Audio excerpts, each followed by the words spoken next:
My name is Gina Harper, and I've spent the last 12 years making Harper Luxury Stays the top name in mountain vacation rentals. Yesterday, my younger brother Peyton, now CEO, leaned across the boardroom table and snarled, "Apologize to my girlfriend right now, or you're fired."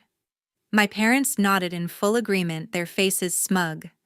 I just looked straight at him and said, "Fine."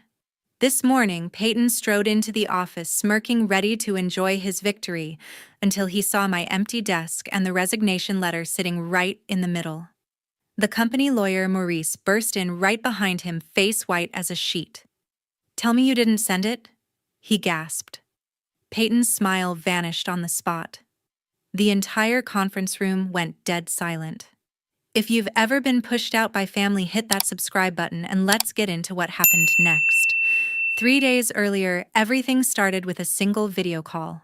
Riley, my younger brother's girlfriend, had taken it upon herself to close the biggest deal in company history. On the screen sat a group of ultra-high net worth investors from Charlotte who wanted 42 custom mountain lodges built at the Ridge Collection. Riley, wearing a blazer 2 sizes too big and a smile 3 sizes too confident, promised them full turnkey delivery in 11 months flat.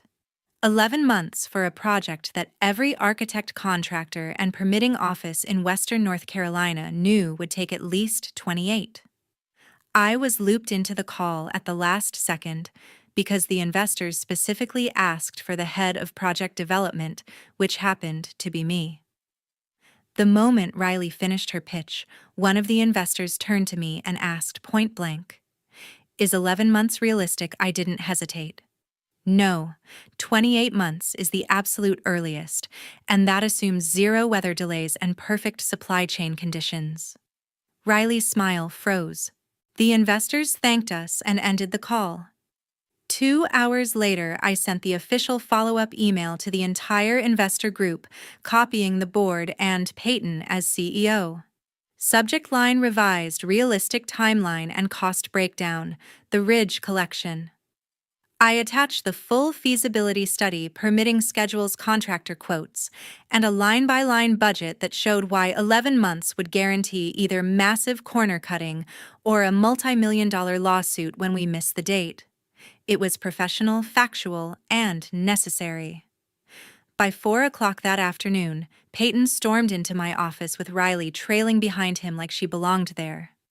"What the hell was that email?" he shouted, slamming his phone on my desk so hard the screen cracked. Riley folded her arms and added, "You just made me look incompetent in front of people who were ready to wire $20 million.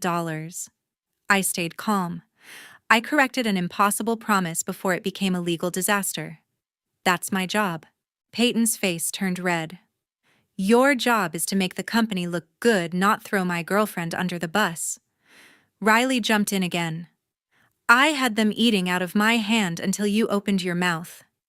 I pointed at the budget on my screen. "Look at the numbers yourself.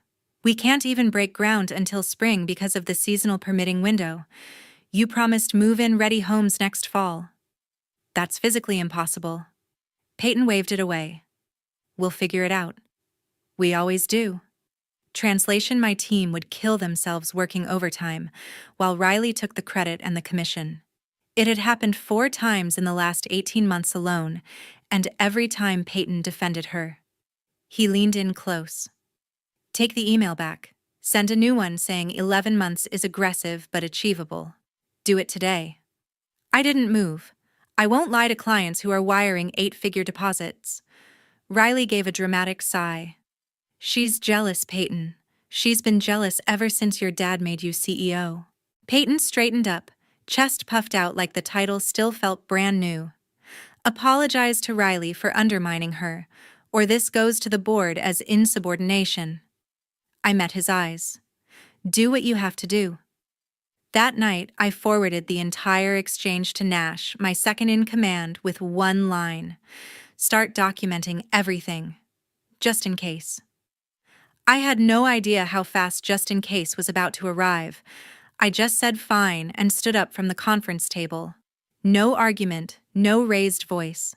I walked straight out while Peyton kept talking to the air. The board members stared at their laptops like they'd suddenly discovered something fascinating in the spreadsheets. My parents didn't even try to stop me. I took the elevator to the 5th floor, keyed into the corner office that had been mine for 12 years, and started packing. The view of the Blue Ridge Mountains stayed the same, but everything else suddenly felt borrowed. First went the framed permits for every property I'd brought online since I was 26. Then the awards from the North Carolina Vacation Rental Managers Association, 3 years running Best Luxury Portfolio. I wrapped each one in bubble wrap like they were someone else's memories. The team photos came down next 38 people who had trusted me to fight for budget schedules and quality, while Peyton handed out bonuses to his friends. I had built the entire development division from 4 people to 80. Revenue from my projects paid for the private jet Peyton now flew, and the Land Rover Riley drove. Yet every Christmas, my mother Connie still introduced Riley as basically our daughter-in-law, while I got asked when I planned to settle down and give them real grandchildren. Growing up, the favoritism had been subtle but constant. Peyton cried he got the new bike. I earned straight A's. Mom said that's expected from the older one. When Dad decided to step back 3 years ago, he didn't hold a search or look at performance metrics. He simply handed the CEO title to Peyton at his 27th birthday party in front of the entire company. I stood there holding a slice of cake while everyone clapped for my little brother who had never closed a single deal on his own. Mom pulled me aside that night and whispered, "Don't make a scene, Gina. This makes your father happy." From that day forward, Peyton signed the paychecks and Riley started showing up to executive meetings in 6-inch heels, giving creative input nobody asked for. Every time I pushed back on corners they wanted to cut, Mom would call me afterward. "Be supportive. He's your only brother." I kept packing. The ridiculous world's okayest sister mug Peyton gave me as a joke one year went into the trash. The emergency binder I'd built, 300 pages of contractor contacts permitting shortcuts and crisis plans, stayed on the desk. Someone else could figure out how to finish the Ridge collection without it. My phone lit up with texts from the team. Nash wrote first, "They just announced you're suspended without pay until you apologize. What the hell is going on?" Then Sarah, "Is this real?" Marcus sent a simple skull emoji. I typed one reply to the group, "Take care of yourselves. I'll be fine." Then I turned the phone face down and kept boxing. By 6 o'clock, the office looked like I had never existed. 4 cardboard boxes and 1 rolling suitcase held 12 years. I loaded them into my Jeep, shut the door, and sat in the quiet parking garage for a long minute. The weight I'd carried since childhood, the constant need to prove I belonged, suddenly felt lighter than the boxes in the back. I drove home through the mountains as the sun dropped behind the ridges, already knowing exactly what I had to do next. That night, I sat alone in my downtown Asheville loft, a glass of Cabernet in my hand, and the boxes from the office still stacked by the door. I opened my laptop and created a new folder titled Everything. For 5 years, I had quietly saved every single piece of evidence. Every time Riley swapped premium cedar siding for pressure-treated pine to pocket the difference. Every time she forced contractors to sign side letters promising kickbacks that came straight out of our margins. Every time she promised a client an impossible completion date and then blamed my team when we couldn't magically shrink winter. I dragged in the original's architect drawings marked approved next to the cheaper versions that actually got built. Vendor invoices showing 28% markups that disappeared into an LLC registered to her cousin. Recorded calls where she laughed about how nobody ever checks the fine print. Text messages to her friends bragging about the new handbag each closed deal bought her. I built subfolders like a prosecutor. Folder 137, separate overpromised delivery dates. Folder 2, proof those promises had already cost us $430,000 in unbudgeted overtime. Folder 36, ongoing mold lawsuits from earlier properties, where she had quietly deleted humidity barriers to save $8 per square foot. I opened my employment agreement, the one I had negotiated myself when Dad stepped down. Section 8 glowed on the screen. Any disciplinary suspension without documented cause triggered immediate severance of 8 months' salary and accelerated vesting of all restricted stock units. Yesterday morning's suspension had just handed me $680,000 in stock that would hit my account at tomorrow's close. I wrote the resignation letter in 10 minutes, polite, effective immediately, with a single paragraph, citing the 2 clauses and requesting wire instructions by noon tomorrow. Then I wrote the cover email. Subject: full transparency, the Ridge Collection, and 5 years of prior projects. Recipients: every board member, every bank officer holding our construction loans, and all 42 investors waiting on the Ridge homes. I attached the entire folder, compressed, password protected, with the password in the body of the email so no one could claim they never received it. I hit send at 11:52 p.m. The second email went to Corbin Reed, my personal attorney of 8 years. One-line severance clause triggered. Please be ready for closing instructions tomorrow. The third went to Vanessa Brooks, the recruiter who had been courting me for 18 months at the biggest luxury rental competitor in the Southeast. Subject line: available, immediately. I closed the laptop, finished the wine, and slept without a single dream. By sunrise, my phone was already vibrating off the table. Board members requesting emergency meetings, investors asking for immediate conference calls.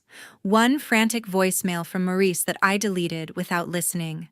I showered, chose the charcoal suit I wore when I closed 8-figure deals, slipped on the watch Dad gave me the day Peyton became CEO, then took it off again and left it on the dresser. I grabbed my keys and walked out the door, ready to collect what was mine and never look back.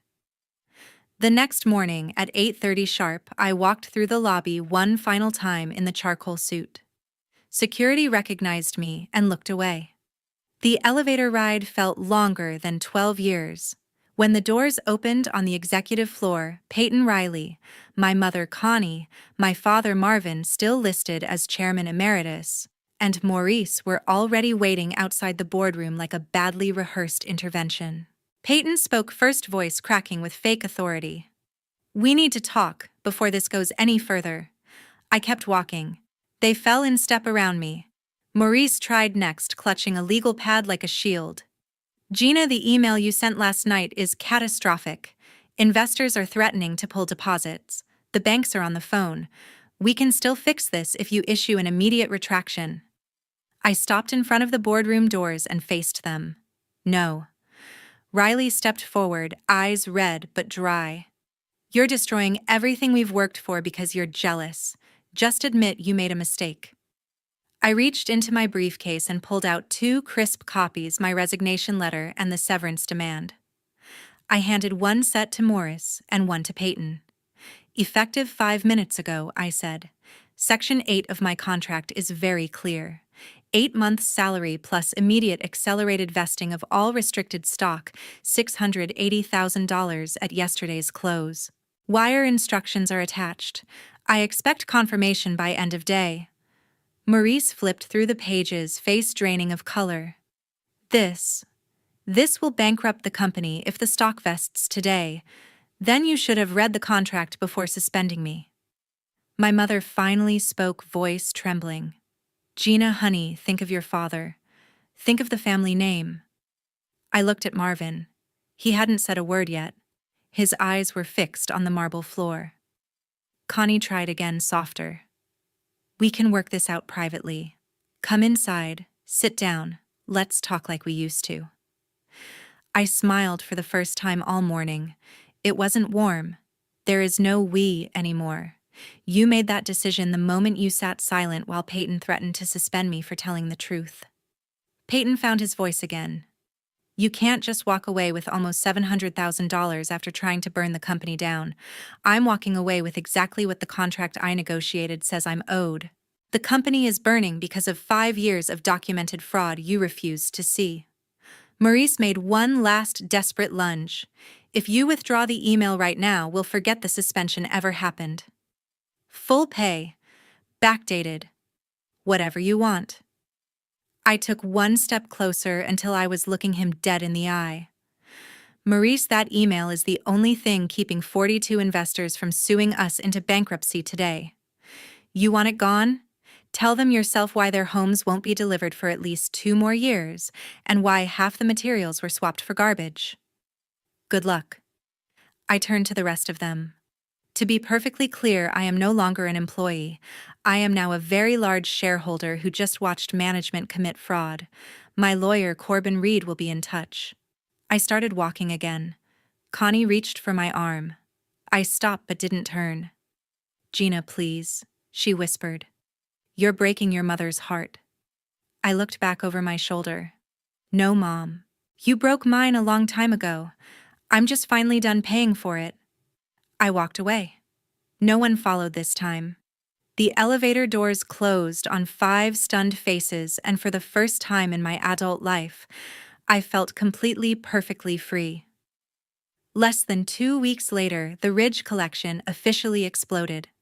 38 of the original 42 investors filed a joint federal lawsuit in Charlotte demanding $32 million in compensatory and punitive damages for fraud, breach of contract, deceptive trade practices, and negligent misrepresentation. The 187-page complaint quoted my email verbatim, attached every invoice, change order, and recorded call I had sent, and added new exhibits the banks quietly produced once the construction loans fell into technical default.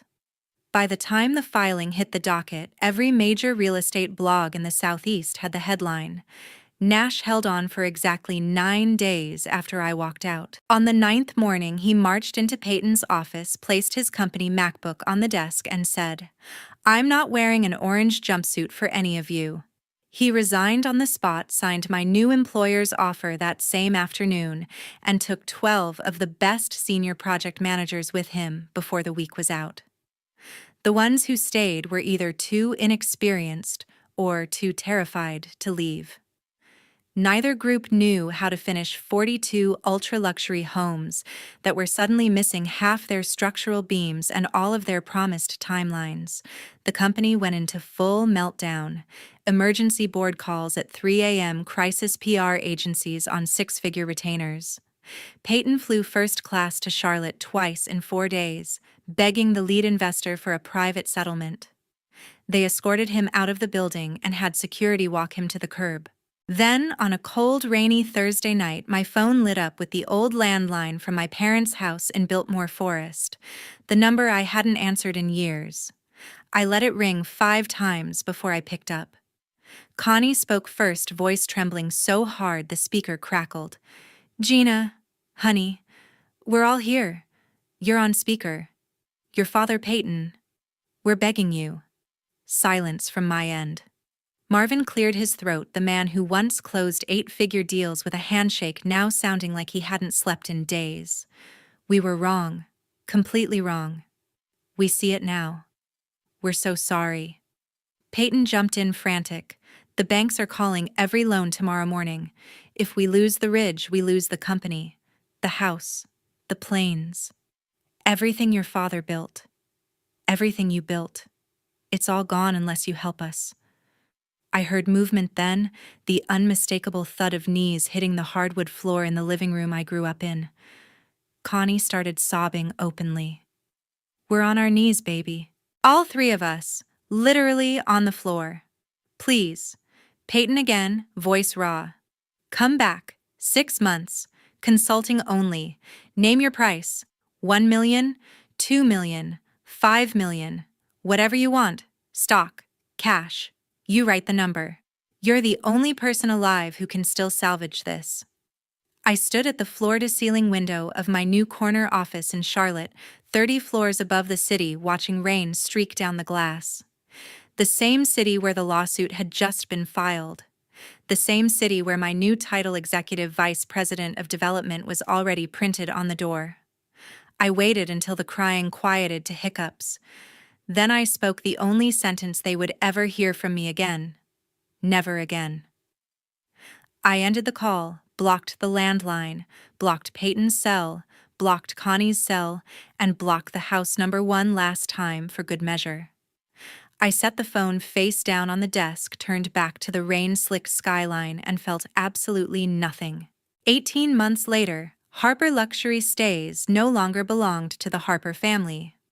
A private equity group out of Atlanta snapped it up at a fire sale price 42 cents on the dollar of what it had been valued at before the lawsuit. They kept the brand name, fired 2/3 of the remaining staff, and turned the rest into glorified property managers for the few assets that survived foreclosure. Peyton was walked out the same day the deal closed. No severance, no goodbye party. Security escorted him to the parking lot with a single banker's box. The official reason was gross mismanagement and loss of investor confidence, but everyone knew the real one. The new owners didn't want the face of the scandal anywhere near the rebuilt company. Riley lasted exactly 1 week after Peyton lost the title. She packed her designer bags into the Land Rover that was no longer hers, left the keys on the kitchen island, and disappeared. Word came 6 weeks later that she had moved to Miami with a 39-year-old nightclub promoter. Peyton's social media went dark the same day. My parents put the Biltmore Forest estate on the market 3 months after the sale. 8 bedrooms, 12,000 square feet, and 40 years of memories sold for less than they owed the bank. The Florida condo went next to a cash buyer from New York who paid pennies on the dollar. They moved into a 2-bedroom rental in Hendersonville, the kind of place they used to joke about when driving past it on the way to charity galas. Meanwhile, I was named Executive Vice President of Development at Apex Mountain Residences, the largest luxury vacation rental operator in the Southeast, and Harper Luxury Stays' fiercest competitor for a decade. My first official act was greenlighting a 48-home community on the Ridge, directly across the valley from what used to be the Ridge Collection, now a half-finished ghost town of framed skeletons and liens. The irony wasn't lost on anyone. Nash ran the construction side. Sarah handled permitting. Marcus oversaw design. 12 former Harper employees now sat in the top roles at Apex, and every one of them had a story about the day they decided loyalty to the family name wasn't worth their careers. I still lived in the same Charlotte loft, but the view had changed. My office sat 32 floors above the city, and the portfolio under my control had tripled in size. Revenue was up 47% year over year. The board gave me a standing ovation at the annual meeting when I presented the numbers. I never checked the old Harper website again. I didn't need to. The new owners had scrubbed every trace of the founding family from the About page. The only reminder left was a faded bronze plaque in the lobby of the original office building that no one bothered to take down. Some nights, I drove the hour back to Asheville just to see the lights from my new development twinkling across the valley, bright, orderly, and on schedule. The skeletons on the opposite ridge stayed dark. I never felt triumph. I never felt pity. I just felt finished. The story was over, and I had written the last line myself. Today, a text thread appeared from 3 numbers I thought were dead and buried. The first was Peyton's old personal cell. The second belonged to Connie. The third was the ancient landline from the house that no longer carried our name. They had created a group chat titled Family. Peyton wrote first the words, shaky even in print. Gina, we know you hate us. We deserve it. But please, just one dinner, 1 hour. We want to look you in the eye, explain everything, and apologize properly. No excuses, no asking for anything. Just us saying we're sorry for the rest of our lives. Please. Connie followed with a voice note, 31 seconds of raw crying. Baby, I was blind. I chose the wrong child every single day. I see it now. I lost you, and I lost everything else because of it. If you never speak to me again, I understand, but please, let me say it to your face, just once. Marvin sent a single photograph, the 3 of them sitting on a plain couch in a rental living room. I didn't recognize, holding a handwritten sign that read, "We were wrong," in thick black marker. Another message from Peyton. We'll come to Charlotte, or meet anywhere you say. Neutral ground. We just want 5 minutes of your time before you close the door forever. I read every word twice. Then I pressed and held each of the 3 numbers. Block this contact. Yes. Yes. Yes. The screen went quiet. I set the phone on the marble island, poured myself a glass of water, and looked out over the city I now called home. They finally understood the cost of choosing favoritism over fairness, of choosing comfort over truth, of choosing the easy child over the one who carried the weight. I wasn't going to give them the relief of hearing my voice confirm it. Some apologies arrive too late to matter. Some doors once closed stay closed. I had built a life without them, and it was brighter, cleaner, and more honest than anything they had ever offered. The chapter was finished the day I walked out. Today, I simply turned the page and kept reading forward.